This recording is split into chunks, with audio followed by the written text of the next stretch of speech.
Hello everyone, welcome to the online session of Learn Basic English with Ease. Myself MD Kausar from Glorious Academy. Let's learn. So lesson 2. Today I'm going to teach you some basic rules of tense. ये basic rules of tense आपका सारा का सारा tense में काम आने वाला है. टेंस को सीखने से पहले आपके लिए बहुत ज़्यादा ज़रूरी है कि आपको ये सारा रूल्स पता हो. ये टेंस का बेसिक रूल्स है. सारे टेंस में आपका काम आएगा. कुछ बेसिक मैं आपको बताऊंगा जो आपको जानना बहुत ज़रूरी है. और एज यूजल मैं जैसा कि कहता हूँ कि if it's beneficial for you I would request you to note it down. तो ज़्यादा रूल्स नहीं है. पहला रूल मैं एक्सप्लेन करता हूँ, याद रखेंगे. Each tense has three forms. हर टेंस का थ्री फॉर्म होता है. हर एक टेंस का थ्री फॉर्म होता है. प्रीवियस वीडियो में लेसन 1 में मैंने आपको बताया था कि टेंस 12 टाइप्स का होता है. तो 12 टाइप्स का होता है और हर एक टेंस का थ्री फॉर्म होता है. आप किसी भी टेंस को उठा लो, आप सिंपल प्रेजेंट टेंस ले लो, सिंपल पास्ट टेंस ले लो, फ्यूचर सिंपल टेंस ले लो, या फिर आप present continuous tense, past perfect tense, be it any tense, किसी भी टेंस का थ्री फॉर्म्स होता है. पहला को हम लोग बोलते हैं अफर्मेटिव, दूसरा को हम लोग बोलते हैं नेगेटिव और तीसरा को हम लोग बोलते हैं इंटेरोगेटिव.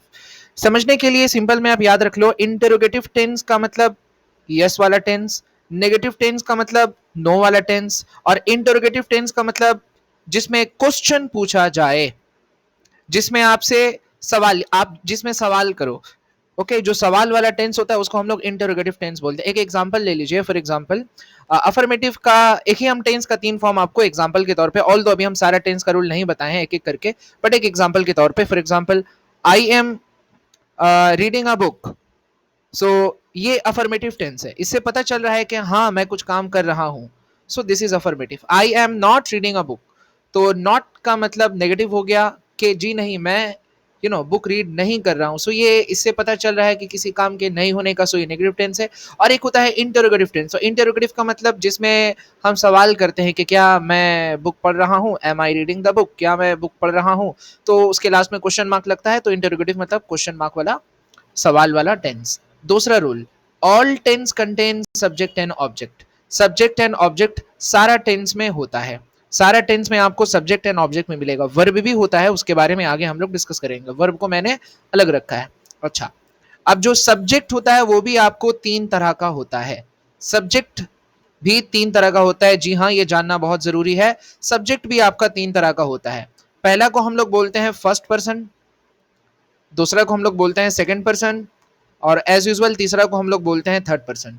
सब्जेक्ट बेसिकली वो प्रोनाउन ही होता है. सिंपल में मान लें, सब्जेक्ट जो इनिशिएटर ऑफ द वर्क होता है, जो काम करने वाला होता है, जिससे किसी एक्शन का स्टार्टिंग हो, उसको हम लोग सब्जेक्ट कहते हैं. प्रीवियस वीडियो में मैंने आपको सारा कुछ बताया था, सब्जेक्ट वर्ब ऑब्जेक्ट किसको बोलते हैं. तो सब्जेक्ट तीन तरह का होता है. डेट मीन्स के फर्स्ट पर्सन में आपका क्या आएगा, देखिए फर्स्ट पर्सन में आता है I and we. Okay, second person में आता है यू, और थर्ड पर्सन में आता है ये सब. आप देख सकते हो, जैसे फर्स्ट पर्सन में आता है मैं और हम लोग. ये जो आई है, आई, ये भी फर्स्ट पर्सन है, और ये जो वी है ये भी फर्स्ट पर्सन है. बट दोनों में डिफरेंस ये है ना कि ये है सिंगुलर आई और ये है प्लूरल. ओके, वी मतलब हम लोग ना, उसमें बहुत सारे लोग आते हैं. तो आई भी फर्स्ट पर्सन और वी भी फर्स्ट पर्सन, बट आई को हम लोग बोलते हैं first person singular. First person singular. Okay, first person singular subject. जबकि वी को हम लोग बोलेंगे फर्स्ट पर्सन प्लूरल सब्जेक्ट, क्योंकि इसमें सिंगुलर प्लूरल तो आप जानते ही हैं. उसी तरह सेकंड पर्सन में बस एक आता है यू, तुम या आप. और थर्ड पर्सन में ये सारी चीजें आती हैं, ही शी दे इट, किसी का नाम, किसी जगह का नाम, किसी ऑब्जेक्ट का नाम. ही शी ये सब सिंगुलर है, आप देख सकते हो, थर्ड पर्सन सिंगुलर है. और दे सिर्फ जो होता है वो थर्ड पर्सन प्लूरल होता है. ओके, और वैसे आप किसी एक बंदे का नाम यूज कर रहे हो तो वो भी थर्ड पर्सन सिंगुलर कहलाएगा. और अगर आप एक से ज्यादा लोगों का नाम यूज कर रहे हो तो वो थर्ड पर्सन प्लूरल कहलाएगा. आई होप आपको समझ में आ गया. तो ये एक्चुअली बेसिकली सब्जेक्ट का या प्रोनाउंस का या पॉइंट ऑफ व्यू का तीन टाइप्स होता है. अच्छा, चौथा rule, verb changes in every tense.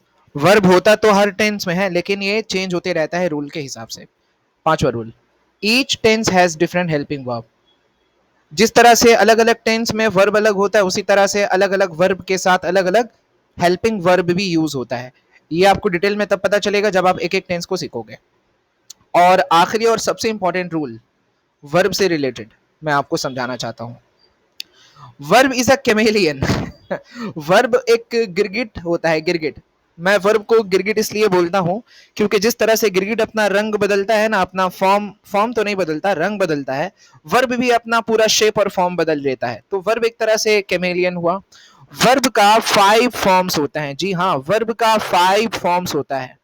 मैंने आपको एक एग्जाम्पल के जरिए समझाने की कोशिश की है। यहाँ पे मैंने एक एग्जाम्पल ले लिया है जिसका नाम है राइट। आप जानते हो उस वर्ड को हम लोग वर्ब बोलते हैं जिससे किसी एक्शन का होने के बारे में हमें पता चले। राइट मतलब लिखना, तो राइट एक वर्ब हुआ, इससे पता चलता है कि कोई लिख रहा है। तो वर्ब का एवरीवन 5 फॉर्म होता है। तो मैंने पांचों फॉर्म को नाम के साथ सिंपल में मैंने आपको समझाने की कोशिश की है।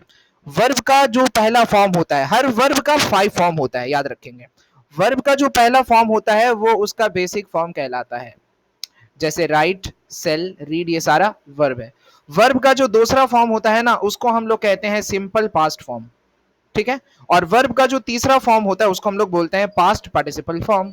तो पहले मैं आपको ये 3 वर्ब के बारे में पहले बता दूं थोड़ा सा, उसके बाद 4 और 5 तो बहुत आसान है। वर्ब 1 बेसिक फॉर्म होता है वर्ब का, वर्ब 2 सिंपल पास्ट फॉर्म कहलाता है और वर्ब 3 पास्ट पार्टिसिपल फॉर्म कहलाता है। ओके, ये तीनों एक दूसरे से डिफरेंट होते हैं, बट इसमें भी कुछ एक्सेप्शंस है, कुछ डिफरेंट रूल्स है। जैसे देखिए, कुछ वर्ब ऐसे होते हैं जिनका वर्ब 1 और 2 और 3 तीनों ही अलग होता है। कुछ वर्ब ऐसे होते हैं जिनका वर्ब 1 2 3 तीनों ही अलग होता है। जैसे राइट, राइट का वर्ब 1 राइट है, वर्ब 2 इसका हो जाता है रोट, और वर्ब 3 इसका हो जाता है रिटन। तो आप देख सकते हो राइट, रोट, रिटन तीनों डिफरेंट है। तो ये ऐसा वर्ब है जिसका तीनों फॉर्म अलग है। दूसरा एग्जांपल, सेल। सेल बेचना, इसका वर्ब 2 सोल्ड और इसका वर्ब 3 भी सोल्ड। कुछ ऐसे वर्ब होते हैं जिसका सिर्फ वर्ब 1 अलग होता है जबकि वर्ब 2 और वर्ब 3 सिमिलर होते हैं। तीसरा एग्जांपल, रीड। रीड एक ऐसा वर्ब है जिसका वर्ब 2 भी रीड होता है और जिसका वर्ब 3 भी रीड होता है। मतलब कुछ ऐसे वर्ब होते हैं जिनका तीनों फॉर्म सिमिलर होता है।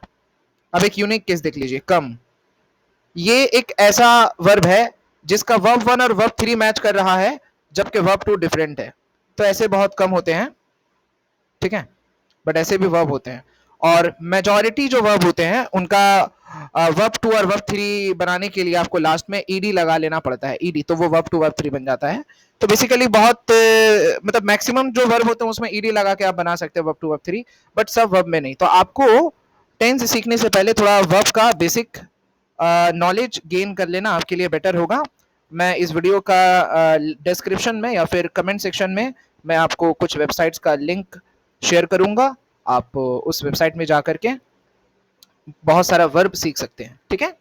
उसका वर्ब का फॉर्म्स भी आप देख सकते हैं। तो ये बेसिकली क्लियर हो गया कि बहुत तरह के वर्ब होते हैं, तो आपको ये थोड़ा सा लर्न करना पड़ता है। हर वर्ब का अलग अलग फॉर्म होता है, 1 2 3 आपको लर्न करना पड़ता है। कुछ वर्ब का तीनों डिफरेंट होता है, कुछ वर्ब का एक सिमिलर होता है, सॉरी 2 सिमिलर होता है, कुछ वर्ब का तीनों ही सिमिलर होता है, और कुछ वर्ब का वर्ब 2 वर्ब 3 सिमिलर होता है ईडी लगा देने से।